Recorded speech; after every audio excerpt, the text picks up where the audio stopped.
Hey everyone, it's your friend the Board Game Renegade here. The holidays are approaching quickly, so we decided to make a short list of some games that we believe make some good holiday gifts. So let's get started. So the first game I think makes a great holiday gift is Fuse from Renegade Game Studios. This is a real-time game that plays out in exactly 10 minutes, where the players are disarming bombs represented by cards on the table. Players are rolling dice and placing these dice on these bombs to disarm them. Renegade Game Studios provides an app that is available on the iOS App Store and the Google Play Store, and that app builds the theme and the tension. Very fun game. Check it out. Supports 1 to 5 players. Makes a great gift.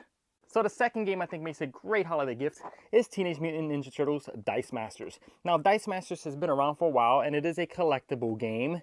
And this set here is a self-contained set, so everything you need to play is in here. It is not collectible. So everyone gets the same dice, the same cards.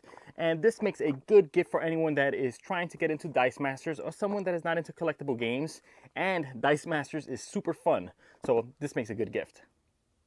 So the last game on my list is more expensive, and it is a bigger game, but if you have the money and you know a family that likes working together in games and playing cooperative games, Mansions of Madness 2nd edition is a fun experience. You use an app to play as the villains, so everyone is working together to try to investigate this haunted mansion. The game has beautiful components, good game. I've only played it once, but I already know that it is fantastic. So you have the money, you know someone you want to spend the money on, Mansions of Madness is a good game.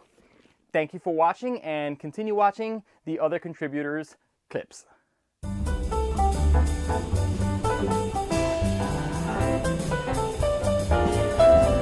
folks, Chubby Meeple here with a special edition of the Insta Gamers Network.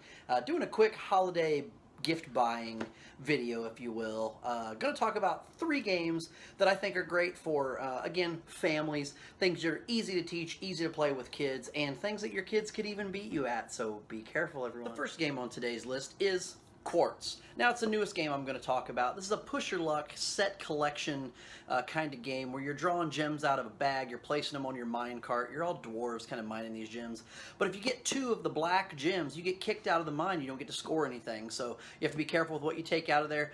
Kids love this game and have beat me at it quite a lot. So definitely check out Quartz. Next on the list is a game that's pretty classic. It's been around for a while, but it's still one of my family's favorites. Very easy to teach, very easy to play. It works with my kids. It works with my game group. Everyone loves it.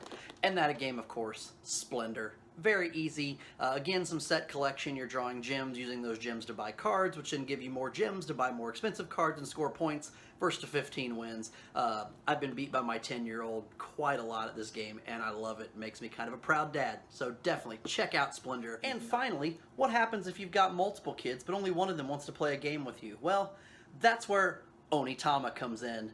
Very streamlined version of chess, kind of. You're trading some cards that dictate your movement. Each player has 5 pieces. You either capture the other person's master or get your master to the other side of the board to their master's starting space. But it's really unique because you've got 5 cards. You have 2, your opponent has 2. You play 1 by giving it to your opponent. You take the other extra card. So as you're playing, you're giving your opponent those cards. Very strategic, very deep. Again, I've been beaten by the 10-year-old at this, so it's deep strategy. A lot of fun, but it plays very quickly and my kids absolutely love it. So if you've got kids that want to play games with you, you're not really sure what to get, definitely check this one out. Quick little 2-player game. So this holiday season, definitely give these 3 a try and have yourselves a very happy Christmahana Kwanzaa. Happy holidays! My gift choices would be Kodinka, a beautifully packaged abstract puzzle game for 2 players, Dream Home, the cutest game of memory and set collection there is, and Holiday Flux, which is a hot mess of ever-changing rules, which pretty much sums up my holiday season. Have a good one.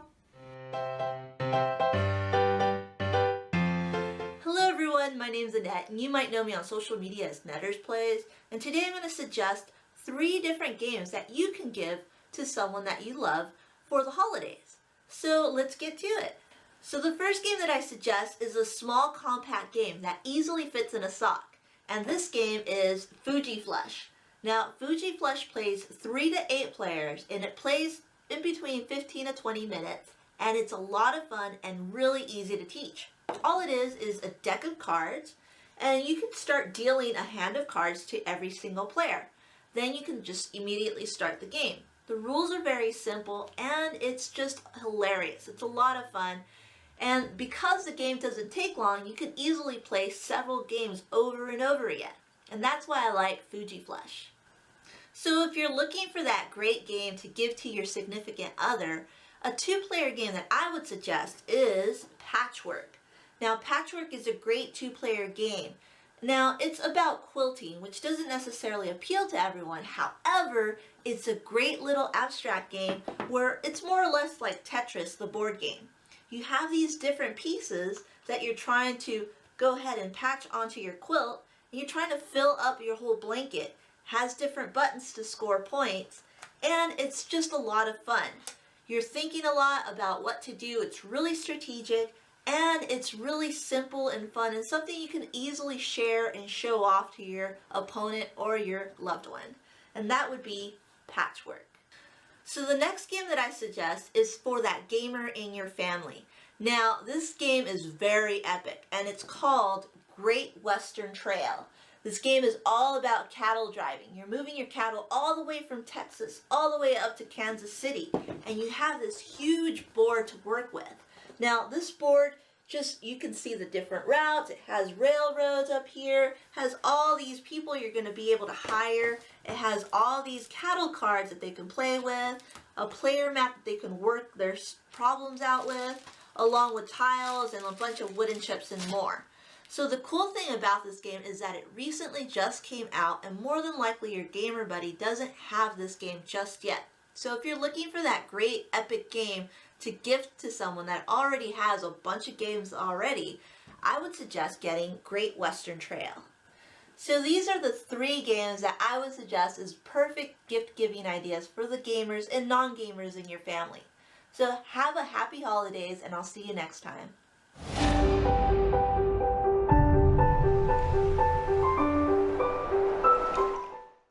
Hey everyone, Nathan here from Save Your Game, and welcome to our holiday shopping guide. Today I've got 3 games to recommend for you. These are games that I've had in my collection for a long time, and I've really enjoyed playing with family and friends, especially around the holidays. Now I'm calling these games you probably never heard of, but only because they're a little bit older and possibly a little more obscure. And with the amount of games that come out these days, it can be really easy to overlook some. I hope you like what you see though, and check them out if they look interesting to you. Happy holidays. In the game of Palazzo, set in the age of the late Renaissance, the players slip on the roles of wealthy landowners who compete against each other to build the most valuable palaces. This game is a great intro to auction and bidding systems, a popular mechanic in tabletop gaming. As their constructions grow, the players must choose from the available palace modules from the quarries so they can add to their palaces. Of course, none of this building can be done without money, so sometimes players must take the time out to earn some money so they can afford to continue their building projects.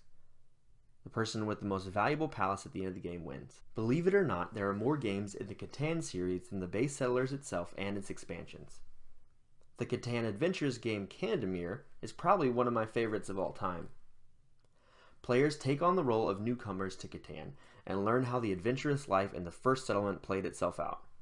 They explore using a claim and move mechanic for the raw materials they need to build the settlement. Along the way, they discover useful, natural products, but also encounter wild animals and are confronted with adventurous situations.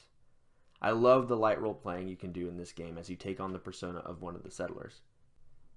Lastly though, who doesn't love a game where you can fight a bear? I mean, it's one of the actions you can take. Fight bear. It's right there.